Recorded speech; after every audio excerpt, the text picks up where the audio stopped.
فرودگاه نویه جامی ولایت ختلون کاورک کوکولوف ساکن 62 ساله نویه یووان را با جرم ساختمان خودسرانه خانه استقامتی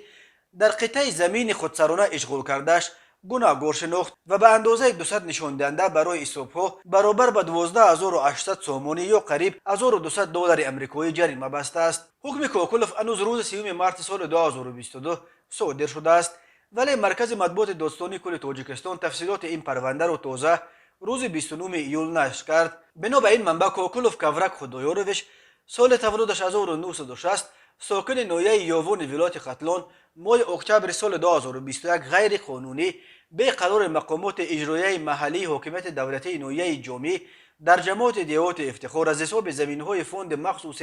نویه به یگان اجرت تصدیق کننده به طور خودسرانه در 0.8 گکتار یا 8 سوتق قطعه زمین را غصب کرده در آن منزل استقامتی ساخته است. از طرف پروکورور نویه جامی نسبت به کوکولوف بر اساس قسم دوم ماده 338 کودکس جنایتی تاجیکستان پرونده جنایتی آغاز کرده بعد انجام تفتیشات پیشکی به سود ارسال کرده شد. کوکولوف در حال با جریمه به مبلغ 12800 سومانی خلاص خورد که قسم دوم ماده 338 همچون جزا برای ساختمان خودسرانه و اشغال خودسرانه زمین جریمه به اندازه از 365 تا 912 نشان دهنده برای حسابها یا محروم ساختن اساس‌زادی به مهلت از 2 تا 5 سال را پیش بینی میکند. مسئله دسترسی به قطعه زمین برای ساختمان منزل در تاجیکستان که شماره اهالیش روز تا روز می افزاید و در 30 سال اخیر قریب 2 مرتبه افزوده از 5 میلیون سال 1991 حالا به 10 میلیون نفر رسیده است. یک مسئله دوغ و میتوان گفت مشکل رقم یک به شمار می رود.